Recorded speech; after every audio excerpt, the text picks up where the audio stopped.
guys. Welcome to the Talkoffame podcast. I'm your host, Kylie, and joining us today is Swish Goswami. Swish is a Canadian interpreter, author, speaker, inventor, and content creator. He's a CEO of Surf, a white label loyalty and rewards platform that helps enterprises capture consumer data and technically reward consumer sustainability and monetize their audience effectively. Surf has worked with several blue chip companies, including Netflix, Amazon Prime Gaming, L'Oreal, United Talent Agency, and EA. Surf has made two acquaintances and raised over 8 million to date from several NBA players, creators, and venue firms.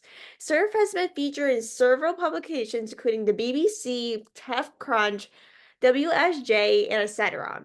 Swish is also the co-founder and co-host of the Track Limits podcast, in which I'm super excited to talk with him about in later this episode. But this podcast is focused on telling the depth stories of various personalities in Formula One, from mechanics and drivers to team bosses and content creators.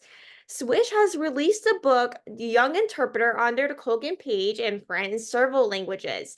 He is a brand ambassador for K-Swiss for the last few years and is a board chair for the League of Innovers. Through his angel fund, AGEX Capital, Swish is an advisor and investor in popular organizations like FaZe Clan, Othership, Wombo, Upstream. Swish has been also recognized as a LinkedIn top voice with over 200 million content views and was also the co-founder of LinkedIn Local. I know that was a very long intro and I apologize for that, but I really thank you for joining us today, and thank you also for all the work you're doing. Your work, from what I see, is really amazing. I'm looking forward to talking with you about it. Same here. Thanks so much for the kind intro. And yeah, appreciate you having me, Kylie. This is going to be super fun. For sure. So to start off, you were CEO of Surf, which is a white label loyalty and rewards program platform that helps enterprises capture data ethically, rewards consumers sustainability, and moisturize their audiences effectively. Like, why did you kind of start Surf? Yeah, it's a good question. We started Surf about 5.5 years ago. I think the initial goal was to build a platform that would analyze a brand's social media following and tell them who their most engaged or influential followers were. We adapted our strategy though in about 2019 because we started to realize in 2019, 2020 that the world was becoming more privacy conscious. And in this privacy conscious world, companies were not going to be able to rely solely on social media data to activate their following. What they really needed to do was try to get emails, try to get phone numbers, try to find other ways to activate their audiences that didn't make them dependent on third party channels like Instagram or Facebook or Twitter. So we decided to become really the company that would help these big companies go ahead, collect compliant consumer data, and then use that for retargeting later on. The two products that we built, obviously, one's the giveaways platform, so consumers can come on if they want the chance to win a much bigger prize. They can put their email and phone number in for the chance to win some really cool prizes. And obviously, they're consenting to sharing their email and phone number with specific brands that they're excited to hear from in the future. The second product we built is an extension. The extension compensates people for their data with points. You share your browsing data passively and anonymously, so you don't actually share your first and last name. You just share your data, your high level demographic information like your gender, age, or location. And then brands are able to understand at a high level what people or audiences are doing on the internet. So what are, the 18 to 24-year-old males in New York visiting every single month at a high level? What sort of shopping sites do they go to, publications they're reading, etc.?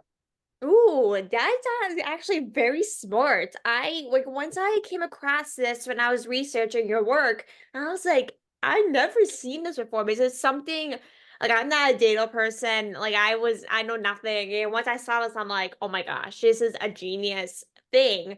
And I was curious, like, how do you go to these big companies and agencies like United Talent Agency, basketball players, and then everything about these things? Because I know there's not a lot like this before. No, for sure. I mean, I think there's a lot of networking involved, and that's where, using the power platforms like LinkedIn, you meet people that know people that know people. You kind Yeah. of get a bit lucky in that way. I think a lot of the investors that we brought on, like, Kyle Kuzma, or Delon Wright or Jakob Pertl, looking at even like some of the celebrities or bigger EVCs that we brought on. A lot of that has come from intros from our existing community. So people that we've met at events, people that we've connected with online that somehow knew an individual, whether it's a manager or whether it's the athlete, celebrity, VC itself. I also think for customers, we've actually done a great job of looking at if we have some logos, how do we get more through building a really good connection with our existing customers? So every quarter we have a customer advisory meeting where we bring 4 or 5 of our biggest customers into a Zoom call. We give them the product roadmap. We hear from them directly what feedback they have for us and try to incorporate that into our roadmap. And then we obviously ask them, who else should we be working with? And in the world of marketing and data, a lot of people know, their counterparts in other companies. Mhm. And if they have really, really good experiences with your product, they're really, really incentivized to go and tell their friends about it as well, because obviously they want to make sure that they're also helping their friends out in case they ever need a job or in case they ever need to partner with another company in the future. Yeah, that is really awesome. Because I know, like you said, like when people test out different companies or products or anything, whether they like it or not, they always recommend it to the people they know, whether it's connections, family, friends, etc. They always recommend different things. Let's say your company, for example, they recommend what your services are and what you have to offer, and you recommend it to your friends because, of course, it might align with their interests and what they might kind Yep. of want to do in the future. And of course, when you guys working with a bunch of people and companies and everything, like it's always about who you work with and also what you have to offer in each thing, whether it's like a product, events, Hmm. whatever it is. It's always a matter of, okay, will my connection enjoy this or my friends enjoy this? It's all about, okay, like how am I supposed to work this out? Yep, exactly. And it's also worth noting that, building a business, regardless of what it is you're doing, right? Whether it's you're building a podcast in a media company or whether it's you're building a tech company within data and privacy, it really does take a village to build a company. So you can really do so much. Your co-founder, your business partner, if you have one, can only do so much. You need advocates, whether that is bringing really smart people to come and work within your existing team, or it's building advocates with your investors, advisors, or customers, right? The more that you can start to make a customer feel like not only am I buying a product from them, but I am rooting for them, I am supporting them, I'm telling people about them every single week, the better off you're going to be in terms of being able to get more companies, more brands, more investors to come to the table.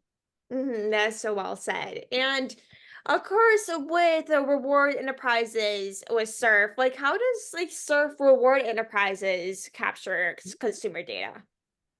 Yeah, great question. So initially, when we had no users for the extension, we obviously had to pay out of pocket.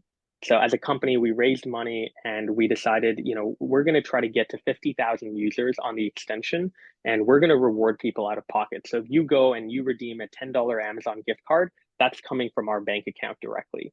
When we got to that scale of 50,000 users, we then started to go to brands, e-commerce brands like the Uniqlo's and the Sephora's and the Ulta Beauties and these bigger companies in various categories like fashion, cosmetics, accessories, electronics, etc. And we got discount codes from them. So we got exclusive discount codes that you cannot find on their website or you can't find on Honey, but these are dollars off or percentage off next purchase codes.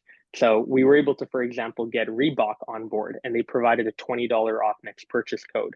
So now when you get enough points, you can go and redeem a $20 off next purchase code for Reebok, use it, and that's incredible because, what previously might have costed $60 for you on checkout will now cost $40. The benefit of this model as well is as we started bringing on more and more e-commerce brands, and I think currently we have over 100 e-commerce brands now in our marketplace, we decided to not have to pay as much out in, terms of spending on users. So the great part of our marketplace now is we spend $0 when a user clicks redeem with their points because all of our rewards are entirely subsidized. All of them are fully covered by the e-commerce brands that we brought on as reward partners. No way. Like that Mhm. is Like it is honestly the perfect way to actually like save money. There's not a lot of organizations who like to partner with people to really just have a save money, whether it's like a deal, promo code, or whatever. Like, how do you kind of work with these organizations or companies or whatever to kind of work with them and kind of get like a lower price in different deals? Yeah, I think the main thing we do is try to show them the traction. You know, when we launched Surf, especially the extension in the first 3 months, we were growing almost 9% week over week. You know, we were growing so quickly. So showing people, hey, we're growing really fast. Show them the audience breakdown, who's downloading the extension in terms of age, gender, location, make sure that it's super primed for that type of company. The good thing as well is people are sharing data. So we know, how many people are visiting Reebok out of our audience. We don't know specifically who those people are because we anonymize the data and we don't ask people again for their first and last name or any personally identifiable information. But it's cool for us to go to Reebok and say, actually, 25% of our audience has already visited Reebok.com in the last month. It's a great ammunition for us to have going into a pitch to then tell them, provide us a discount exclusive, something that you haven't ever provided before that we can put in our marketplace to convert some of these people to full-time customers. Yeah, and plus, like when people decide to go to your website, even if like you put the company on your website or the promo code, whatever, and it's the more likely you put those businesses on your website, the more Mhm. venue or promo or whatever the company will Yep. get than not being on your website. Exactly. And the cool thing is once you start bringing on some bigger brands, it's almost like a trickle down effect where now other brands that are really big feel like they're missing out if they don't get involved. So like once you do have, DoorDash and Ulta Beauty and Sephora, well now Home Depot is going to look at that saying, well, they've already proven it out with these companies. Why can't they prove it out with ours? Right. And like once you start these type of things, like doing a promo on your website, and once other big companies, so let's just say like Amazon, for example, see this and be like, okay, should I put Yep. Ulta Beauty in their promo to get them more viewers and Yep. for people to buy them? Because of course, when you revenue a business on a website, the more likely the sales and products they're getting and the higher up the products are selling, and the more people that go to the website and buying something. Yep. 100% agree. But what type of people or organizations does Surf work with? Yeah, I think in terms of organizations, I mean, we have a number of customers now, mainly especially in the entertainment space and gaming space. So every company from the Netflixes, the United Talent Agencies of the world to the Electronic Arts, Amazon Prime Gaming, Mm. Hewlett Packard, Riot Games, which is one of the biggest gaming studios in the world. So it's been very cool to be able to work with a lot of these big enterprises. For us, we went through multiple iterations of our product, right? 5.5 years ago, we were very focused on analyzing social media data. And when we were doing that, we weren't just working with big businesses, we were also working with a lot of small businesses. We had over 300 small businesses signed up to our platform. We had a ton of individuals, influencers that wanted to analyze their own audience as well.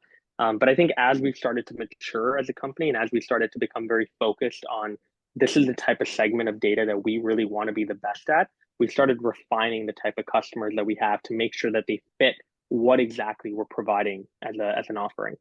Ooh, like that's really awesome that you get to work with big companies like Netflix or even um like it does big companies. It's really like a big step. Of course, while doing all these data things, it really helps when people look at your company, what you work with, it always brings a big kind of turning point. Like, okay, this company works for Netflix. Might as well work with them now to try to get this deal. You know what I mean? It's like Yep.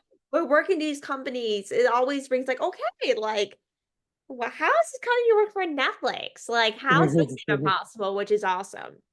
Yeah, and I think, for us, we've been lucky not only in terms of having some pretty incredible investors on board, but also having some really smart people on our sales team. And over the last few years, they've done such a great job bringing in these big logos. So I can't even candidly take full credit for some of those customers that we do have.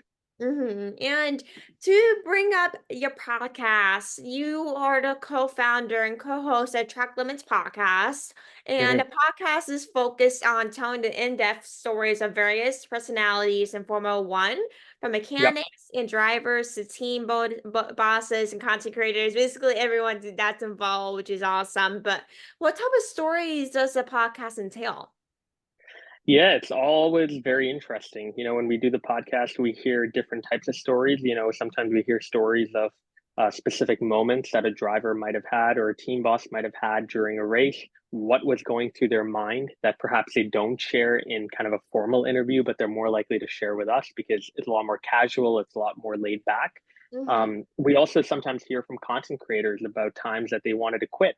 Content creation is a hard business, especially to do it full time. And it's been very cool to hear, how a lot of people have gotten, dropped out of school, worked part-time jobs, quit their full-time job, taken the biggest risk in order to be able to do what they love. So the stories that we hear are kind of a spectrum, but I think one thing which is really cool is that we get to record a guest in an environment that's the most comfortable to them. We never record our episodes virtually. All the episodes that we record are in person.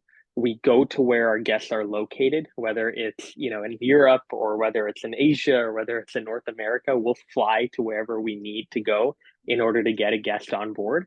And ideally, we want to record them again in their most comfortable environment. So whether that's a racetrack, their home, a studio in their home city, we'll make it work and we'll make it happen. Ooh, that is such a brilliant idea. And I know you said you guys are filming in London currently, or England, right? Yeah, England right now. We've been here for about a month, and we've recorded a bunch of episodes now for season two, which should be going out in March. So very, very exciting time right now.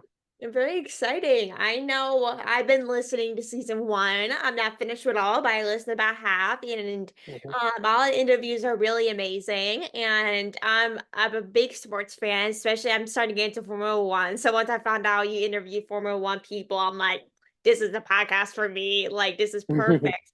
But what can we expect from season two, if you're allowed to say anything?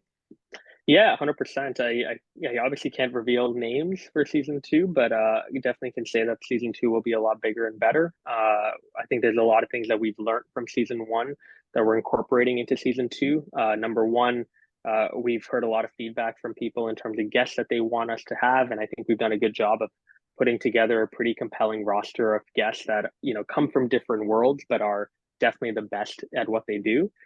We also are going to try to showcase our personalities a bit more. I think in season one, we definitely, we're a little bit more stiff. We at times perhaps we're a little bit more, let's say, to the book. Versus in season two, I think we're just going to let our personalities go wild, and try to share more clips that show kind of the banter, the love, the fun moments between the team members, because that's also quite special to share. And then I think finally, there's a lot of content even outside of the guest episodes that we've recorded. We've gone to some teams' HQs, we've gone to some car launches, we've done some pretty funny skits with some content creators. So there's a lot to look forward to when it comes to stuff even outside of the guest episodes. Hey, bigger the merrier, right? Like it seems going big and go home, it seems like. Yeah, I'm yeah, so looking forward to this upcoming season. I'll make sure to share all of it once it's all released. But I really appreciate you, Swish, for coming on and joining us today. We have to do a part two soon. Probably once absolutely. the season comes out, we can share and get more details out. But I really appreciate everyone listening. I hope everyone enjoys the rest of their day. Make sure to rate, subscribe, comment, share, do as much as possible. And I really appreciate you coming on and joining us today. Love chatting with you. No worries. Thanks so much, Kylie. Appreciate it. First, enjoy the rest of your day. Same to you.